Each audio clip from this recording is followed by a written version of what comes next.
निर्धूतिकलिलात्मने सालोकानां त्रलोकानां यद्विद्यादर्पणायते। बोलो देवादिदेव महावीर भगवान की जय। धागों को जोड़ा तो परिधान बन गया, ईंटों को जमाया तो मकान बन गया, और जब भंवरी देवी ने अपने अंदर में सम्यक दर्शन ज्ञान को संजोया तो सुपार्श्वमती एक नाम बन गया। बोलो परम पूज्य गुरु माता हरिका गणनी सुपार्श्वमती माता जी की जय। जैन धर्म की जय।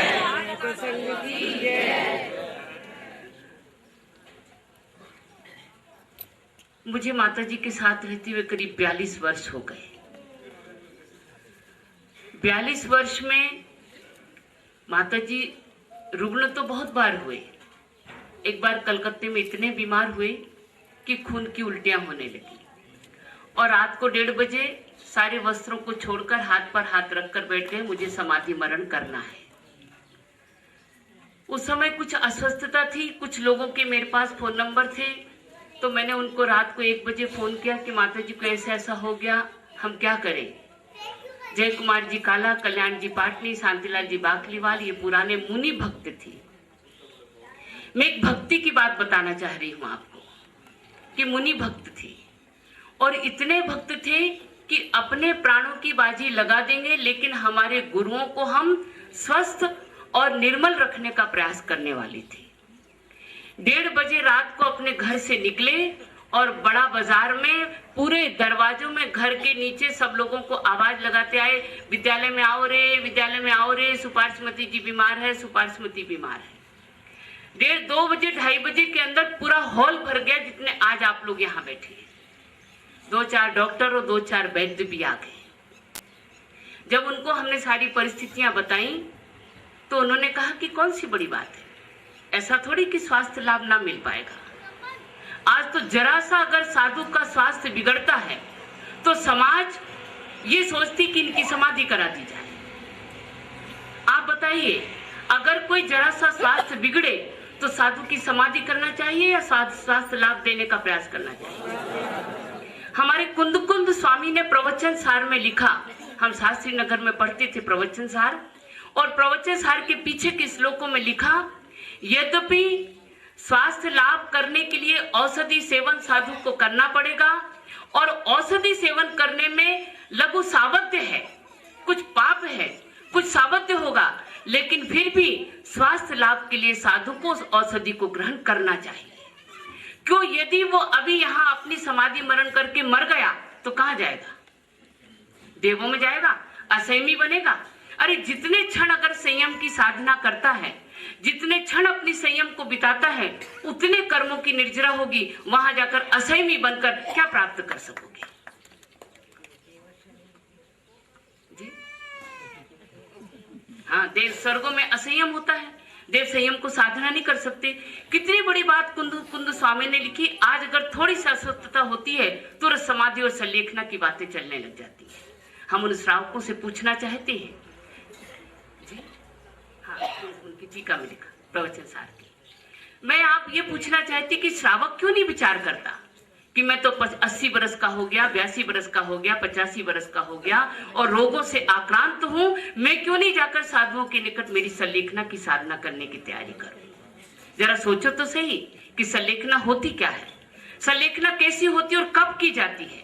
हमारे आचार्य देव ने कितनी अच्छी बात की, उपसर्गे दुर्भिक्षे जरसी रुजायाम अप्रतिकारे निष्प्रतिकार। जिस रोग का कोई प्रतिकार ना हो, वैद्य डॉक्टर कह दे अब हमारे पास कोई इलाज नहीं, उसे हम संलेखना की साधना करा लेंगे। उपसर्ग हो, दुर्भिक्ष हो, ऐसा बुढ़ापा हो कि जिससे अपनी क्रियाएं ना की जा सके, तब हम उन्हें संलेखना की साधना करा देते हैं। वैद्य जी आए, कहले कि कुछ नहीं है, कौन सी बड़ी बात। मैं कहने लगी क्या मालूम सुबह आहार माता जी करेंगे नहीं, मैं बहुत छोटी थी, आई थी, 2 ही बरस हुए थे मुझे संग में आके।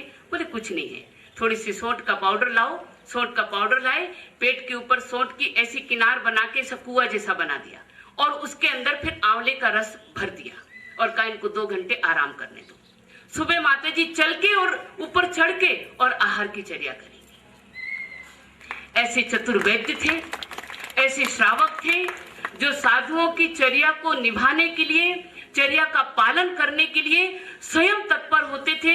जब माताजी का आहार होता था, 2 वैद्य दरवाजे पर बैठते थे, 10 श्रावक खड़े रहते थे, आरिकाएं साथ रहती थी, हम ब्रह्मचारियां साथ रहते थे और उन साध्वी साधुओं की आहार चर्या करवाई जाती थी, उनकी संयम की साधना के लिए।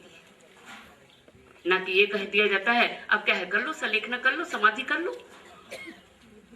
इसलिए मैं ये कहना चाह रही हूँ कि वो श्रावक थे जिनके मन में कितना अनुराग था उन मुनियों के प्रति, उन आरिकाओं के प्रति। और आज के श्रावक दर्शन करने तो आते हैं, दर्शन करने नहीं, स्वयं के दर्शन देने आते हैं। माता जी को मुंडो खोल दो जरा, तुम्हारो मुंडो देख ले। तुम्हारा मुंह दिखाने के लिए आते हो कि माता जी का मुख देखने आते हो, या उनकी सही? अरे हमें तो दर्शन का लाभ वो है कि अगर उनके दर्शन नहीं भी मिलते, हम उनके दरवाजे पर आए हैं, उनके दरवाजे से हमें जो उनकी ऊर्जा मिलेगी वही हमें सबसे बड़ा दर्शन का लाभ होगा। और हम नमन कर जाएं, और नहीं भी दर्शन मिले तो हम उनके नमन कर जाएं। एक सज्जन आए थे, 2 सज्जन। एक बार मैं बाहर बैठी थी, माता जी अंदर कमरे में सोए हुए थे, तो वो हमसे पूछने लगे कि सुपार्श्वती माता जी कहाँ विराजती हैं? मैंने कहा इस कमरे में विराजती हैं। तो वो शोर जाने लगे, मैं उन्हें देखने लगी, कहने लगे माता जी हम भीतर नहीं जाएंगे। उन्होंने उसी दरवाजे पर नमन किया, दरवाजे के चरण छुए और अपने घर चले गए, हो गए मेरे दर्शन। तो कैसा एक युग था जहां श्रावक के प्रति अनुराग था, श्रावक को साधु के प्रति अनुराग था। और आज अगर किसी साधु की कोई श्रावक जिम्मेदारी लेता तो दूसरा श्रावक कहता वाह मारो तो टेंशन मिट गयो, फलाने चंद ने जिम्मेदारी ले ली।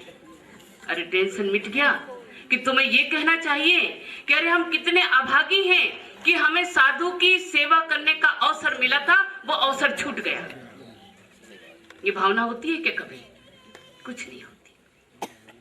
ये भावना नहीं होती श्रावक की।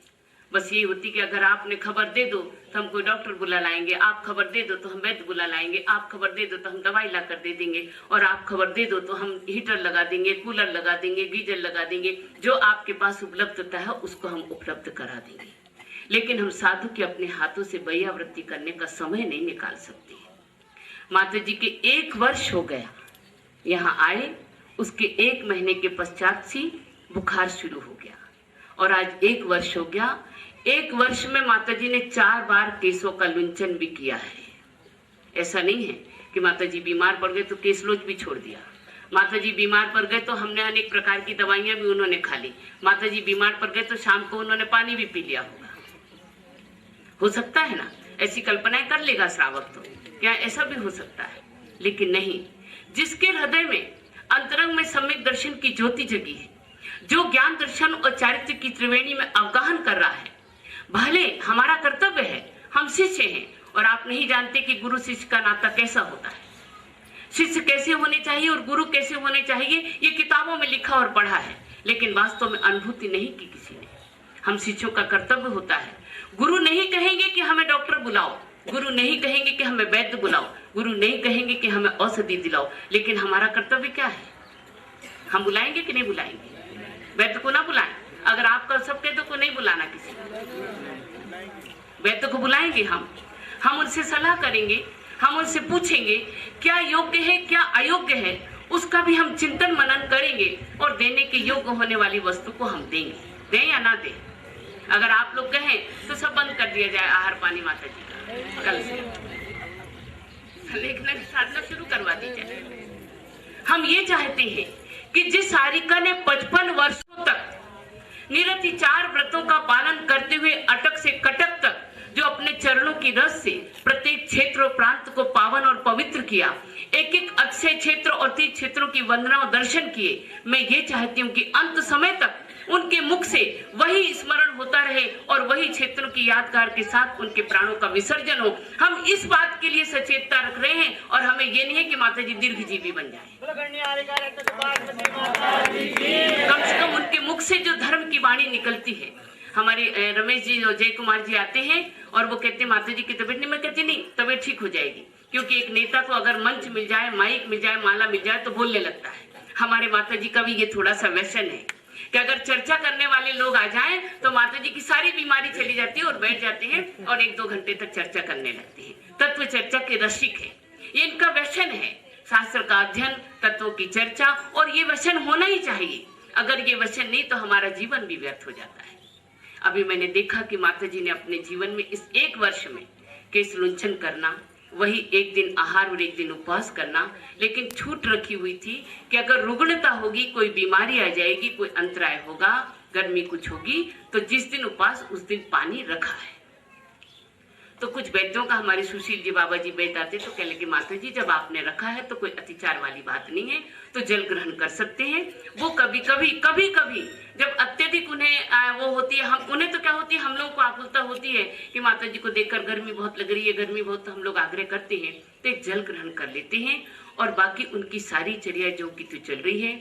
यद्यपि अभी आके माता जी बैठे हैं, हमें बहुत आनंद की अनुभूति हो रही है कि हमारे साथ माता जी बैठे हैं और हम उनकी जन्म जयंती का समारोह मना रहे हैं।